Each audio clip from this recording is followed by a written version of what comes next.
이번에 청취자께서 보내주신 자료가 아주 흥미롭습니다. 크리스토퍼 알렉산더라는 건축가의 책인데요. 질서의 본질, 그 3권의 10장입니다. 제목이 고밀도 주택에서 소속감을 생성하기 위한 살아있는 프로세스의 접근법. 제목부터가 뭔가 심상치 않죠? 네, 이 건축가는 뭐랄까, 평생 어떻게 하면 공간에 생명력을 불어넣을 수 있는가, 이걸 탐구한 사람이거든요. 이번 자료는 그 철학의 아주 구체적인 실천편이라고 할 수 있겠네요. 맞아요. 그래서 이번 탐구의 핵심 미션은 이거라고 할 수 있겠어요. 에이커당 40가구에서 최대 80가구. 어휴, 상상만 해도 빽빽하네요. 그렇죠.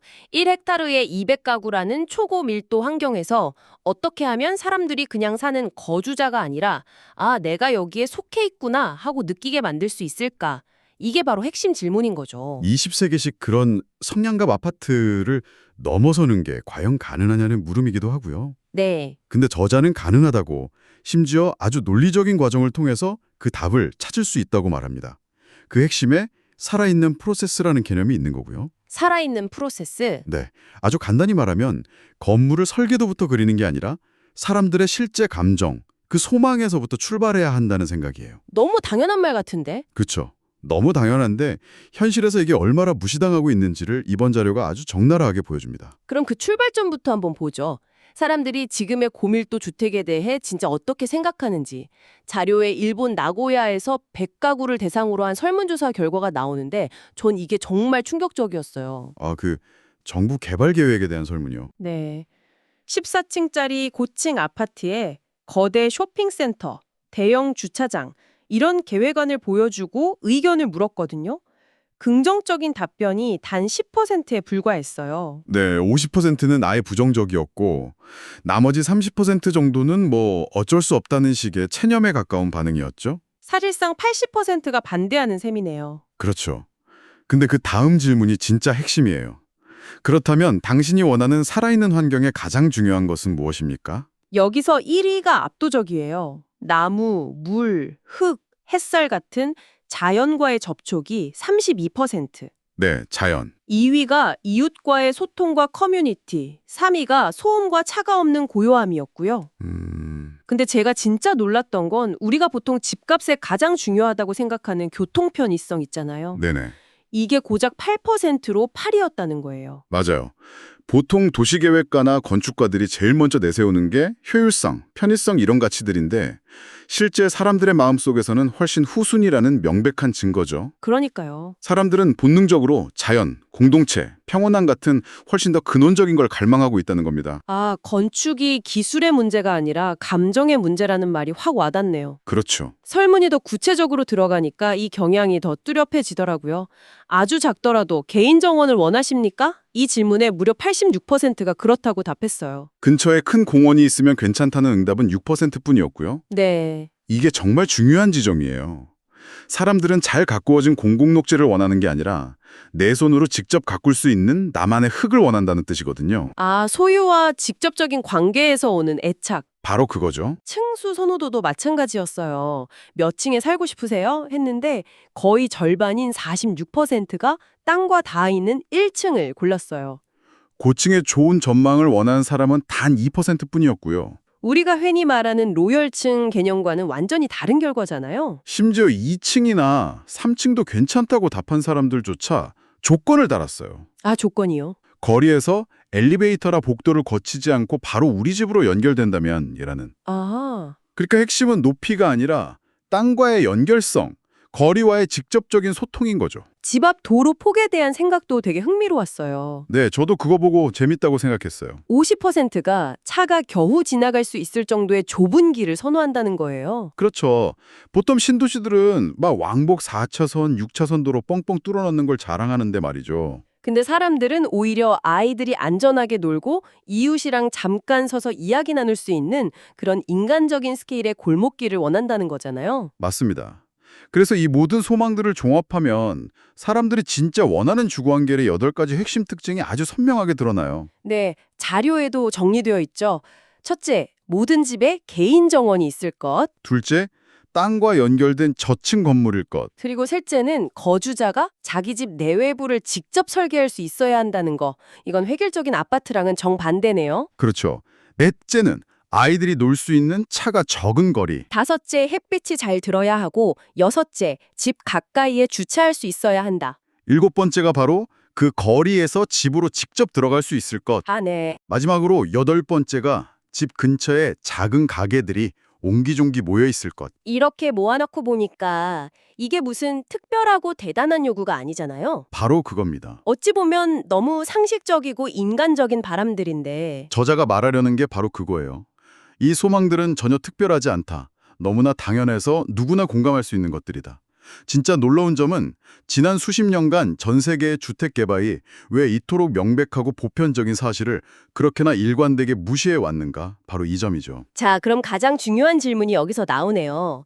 이 당연하지만 실현하기 어려워 보이는 소망들을 에이커당 80가구라는 초고밀도 환경에서 모두 만족시키는 게 과연 가능할까요? 대부분은 고개를 젓겠죠. 그렇죠. 정원을 다 주려면 밀도를 포기해야 하고 밀도를 높이려면 고층으로 가야 하니까요. 거의 모순처럼 들리는데요. 하지만 저자는 가능하다고 단언합니다. 그리고 그 소망들로부터 새로운 건축 형태를 이끌어내는 아주 명쾌한 논리적 과정을 보여주죠. 아, 그 가상의 1헥타르 부지에 200가구를 배치하는 과정이요? 네, 한번 단계별로 따라가 보죠. 첫 단계, 높이 결정. 사람들이 2층 이상을 원치 않으니까 건물을 최대 2.5층으로 제한한다. 그렇죠. 3층은 이제 다락 같은 형태고요. 그리고 두 번째 단계가 중요합니다. 일조량 확보. 일조량. 모든 공간에 빛이 잘 들게 하려면 건물은 뚱뚱한 덩어리가 아니라 길고 좁은 리본 형태가 되어야 한다는 거예요. 리본 형태요? 네. 이상적인 건물 두께는 약 6m. 그래야 집의 양쪽 긴 벽면으로 빛과 바람이 다 통할 수 있죠. 아, 이 리본 형태가 세 번째 소망인 개별 설계 가능성도 해결해 주네요. 맞습니다. 양쪽으로 창문을 자유롭게 낼 수 있으니까 각 가구가 원하는 대로 내부 평면을 마음껏 바꿀 수 있게 되는 거죠. 그렇군요. 이제 건물의 기본 형태가 정해졌으니 외부 공간에 다룰 차례죠. 네 번째, 정원 배치. 남은 외부 공간의 일부를 쪼개서 각 가구에 한 8에서 10제곱미터 정도의 작은 정원을 줍니다. 네. 그리고 다섯 번째, 정원을 배치하고 남은 공간은 자연스럽게 좁고 아늑한 골목길이 되고요. 주차 문제는 골목길이랑 그 아래 지하에 해결하고요. 네. 잠깐만요. 여기서 제가 좀 헷갈리는데 상식적으로는 고층 타워를 지어야 건물이 차지하는 땅이 줄어들고 남는 외부 공간이 많아지는 거 아닌가요? 그렇죠. 보통 그렇게 생각하죠. 저층 건물을 길게 펼치면 건물이 차지하는 땅이 더 넓어지고 외부 공간은 오히려 줄어들어야 하는 거 아닌가요? 바로 그 지점이 이 설계 마법 같은 부분입니다. 마법이요? 핵심은 외부 공간의 절대적인 양이 아니라 그 공간의 주인이 누구냐, 즉 질의 문제거든요. 아, 질의 문제다. 고층 아파트 단지를 생각해 보세요. 건물 사이에 분명 넓은 녹지 공간이 있어요. 근데 그곳은 누구의 것도 아닌 죽은 공간이 되기 쉽습니다. 그렇죠. 그냥 아파트 관리사무소에서 관리하는 공간일 뿐이죠. 하지만 이 설계처럼 저층 건물을 펼치면 건물 바닥 면적이 차지하는 비율은 높아지지만 남은 외부 공간이 버려지는 대신 모든 가구가 소유감을 느끼는 작은 개인 정원과 친밀한 골목길이라는 살아있는 공간으로 바뀌는 겁니다. 와, 외부 공간의 양은 줄었을지 몰라도 그 모든 공간이 사람들의 삶과 직접 연결되는 거죠. 공간의 양을 질로 바꿨다는 말이 확 와닿네요. 바로 그겁니다. 이 논리적 과정을 통해 실제로 탄생한 계획안이 바로 시라토리 프로젝트고요. 네, 나고야시의 의뢰로 진행된 실제 계획이었죠. 네, 이 계획의 구체적인 특징들을 보면 정말 감탄하게 돼요. 우선 골목길이 정말 아름답습니다. 그냥 직선이 아니더라고요. 네, 부드럽게 휘어져 있어서 걸을 때마다 시야가 계속 바뀌고 집집마다 창문 모양, 색깔, 재료가 다 다르니까 거리에 생동감이 넘쳐요. 그리고 채광, 이 부분이 정말 압도적이더라고요. 자료에서 일반 아파트랑 비교한 수치가 나오는데 제곱미터 시간이라는 단위가 좀 어렵던데요? 아, 그거요? 이렇게 한번 상상해 보시면 쉬워요. 하루 동안 집이 받는 햇빛의 총량을 점수로 매긴다고 해보죠. 네. 연중 해가 가장 짧은 동짓날을 기준으로 일반 고층 아파트가 받는 햇빛 점수가 한 70점이라면 시라토리의 주택은 150점을 받는 거예요. 와, 150점이요? 2배가 넘네요. 그렇죠. 어떻게 그게 가능하죠? 비밀은 아까 말한 리본 형태에 있습니다. 일반 아파트는 보통 한쪽 면, 베란다 쪽으로만 빛을 받잖아요. 맞아요. 그 벽 길이가 한 6m 정도라고 하면 시라토리 주택은 폭 6m에 길이가 12m인 길쭉한 형태라 양쪽의 긴 벽, 총 24m 길이의 벽면 전체로 빛을 받을 수 있는 거죠. 아, 채광이 가능한 벽면의 길이가 4배나 되는 거군요. 바로 그겁니다. 그래서 총량이 그렇게 차이가 나는 거예요. 아하, 근데 정원은 좀 솔직히 8제곱미터면 2평 남짓인데 너무 작은 거 아닌가요? 거기서 뭘 할 수 있을까 싶은데. 그렇게 생각할 수 있죠. 하지만 저자는 그 상징적인 의미가 엄청나게 중요하다고 말합니다. 상징적인 의미? 내 집 앞에 나만의 흙이 있다는 사실 자체가 주는 심리적 안정감과 소속감이 크다는 거죠. 그리고 자료 속 사진을 보면 일본 전통 가옥에서는 그 정도 크기의 추보니와라는 작은 정원을 아주 알차게 활용해 왔거든요. 아, 추보니와. 네, 작은 나무 한 그루 심고 화초 키우면서 계절의 변화를 집 안으로 끌어들이는 거죠. 작은 우주를 만드는 셈이에요. 작은 우주라니 멋진 표현이네요. 근데 정말 안타깝게도 이 완벽해 보이는 시라토리 계획은 실현되지 못했습니다. 아, 왜요? 개발업자랑 건설업자들의 강력한 로비 때문에 무산되었죠. 아, 정말 안타깝네요. 이렇게 좋은 대안이 있는데도 기득권의 논리 때문에. 저자는 그들이 두려워했을 거라고 추측해요. 이 계획이 성공하면 자신들이 찍어내던 고층 아파트 개발 방식의 수익성에 한계가 생길까 봐. 그럼 여기서 끝인가요? 아닙니다. 저자는 포기하지 않고 나고야의 다른 지역 치크사다이 주민들과 함께 새로운 프로젝트를 진행합니다. 아, 치크사다이. 근데 여기는 시라토리보다 밀도는 좀 낮았지만 1940년대부터 형성된 기존 공동체의 느낌을 보존하는 게 아주 중요한 과제였어요. 그리고 이 프로젝트를 상징하는 주민들의 슬로건이 나오는데 정말 독특해요. 아, 그 슬로건. 우리 동네는 곤충이 살기에 적합해야 합니다. 아니, 보통 사람 살기 좋은 동네를 말하지 왜 갑자기 곤충이죠? 저도 처음 읽고 같은 생각을 했습니다. 저자 자신도 이런 말은 처음 들어봤다면서 큰 충격과 감동을 받았다고 회고하거든요. 네. 근데 이게 정말 깊은 철학이 담긴 말이에요. 곤충이 살 수 있다는 건 그만큼 동네에 흙과 풀과 나무가 있고 생태계가 건강하다는 가장 확실한 증거잖아요.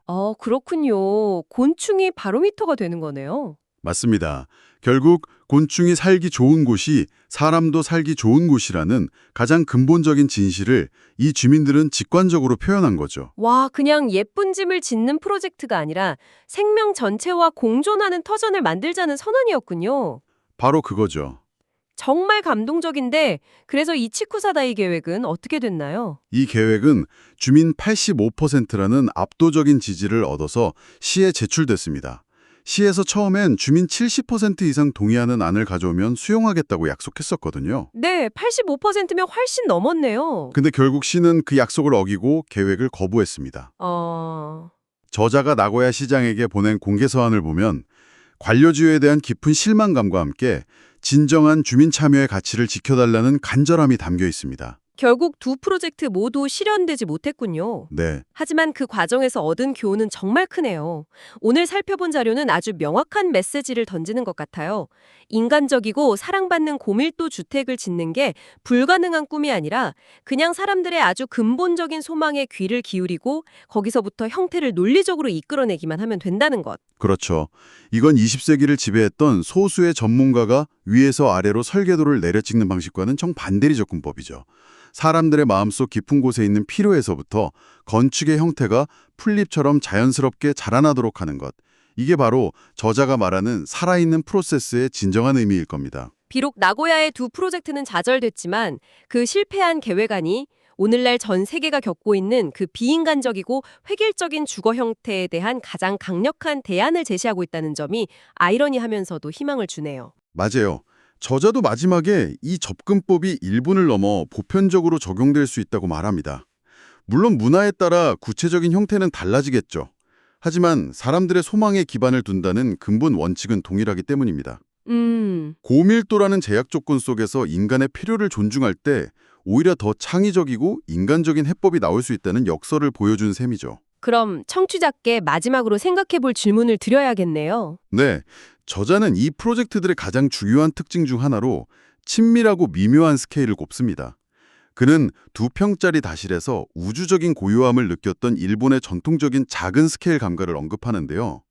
어쩌면 우리도 우리의 문화 속에서 조금 더 작고 친밀한 스케일의 가치를 재발견함으로써 이 거대하고 혼잡한 세상 속에서 더 큰 소속감과 아름다움을 찾을 수 있지 않을까요? 꼭 거창한 건축이 아니더라도 당신의 삶 속에서 작은 우주를 만들 수 있는 공간은 어디일지 한번 생각해 보시는 것도 좋을 것 같습니다.